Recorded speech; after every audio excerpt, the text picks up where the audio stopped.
চশমা museum, a house of world class, জলট্যাক মোড়, বহরমপুর মডার্ন হোটেলের সামনে।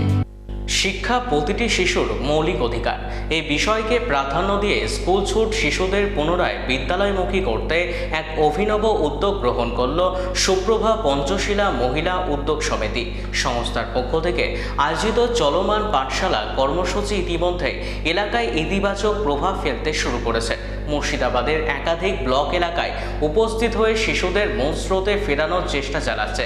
বর্তমান সমাজে বিভিন্ন অর্থনৈতিক, সামাজিক, পারিবারিক সমস্যার কারণে অনেক শিশু নিয়মিত বিদ্যালয়ে যেতে পারেন না, ফলে তারা ধীরে ধীরে শিক্ষার মূল স্রোত থেকে বিচ্ছিন্ন হয়ে পড়ছে। এই বাস্তব পরিস্থিতিকে মাথায় রেখে চলমান পাঠশালা কর্মসূচির সূচনা।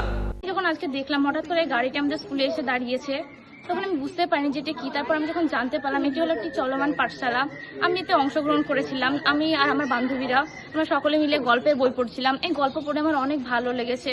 আমি চাইবো আগামী দিনেও এমনটা যেন হয় আমাদের গ্রামে এবং আমাদের স্কুলে। প্রতি বছর যদি এমনটা হয় তাহলে যে সমস্ত বাচ্চারা স্কুল ছুট তারা আবার স্কুলে ফিরে আসবে, আমাদের ভবিষ্যৎ প্রজন্ম অনেক শিক্ষিত হবে এর ফলে। আজকের এই আমাদের বিদ্যালয়ে সুপ্রভা পঞ্চশীলা মহিলা উদ্যোগ সমিতির পক্ষ থেকে চলমান পাঠশালার অনুষ্ঠান বা প্রোগ্রামের ব্যবস্থা করেছিলেন। সেটা ছাত্রছাত্রীদের জন্য খুবই উপকারী এবং যে সমস্ত ছাত্রছাত্রীরা আমাদের স্কুলে রেগুলার আসতে পারে না তাদের জন্য গ্রামের মধ্যে দিয়ে যে ডাব্লিউটি যাচ্ছে তাতে তাদের মধ্যে উৎসাহের সঞ্চার হওয়ার সম্ভাবনা আছে। আজকের যুগে মানুষ বা ছাত্রছাত্রীরা মোবাইলের ব্যবহার অনেক বেড়ে যাওয়ার জন্য তাদের পক্ষে তারা মোবাইল নিয়ে ব্যস্ত থাকছে। স্কুলের প্রতি বা বই খাতা পঠন পাঠনের প্রতি তাদের অনিচ্ছার একটা প্রকাশ আমরা দেখতে পাচ্ছি।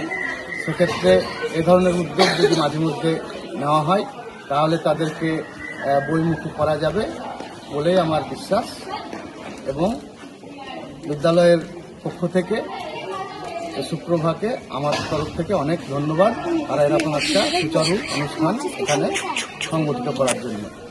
এবং আশা করব ভবিষ্যতেও তারা এ ধরনের উদ্যোগ নেবে এবং ছাত্রছাত্রীদের স্কুলমুখী এবং বইমুখী করার জন্য তারা একটা ভূমিকা পালন করবে।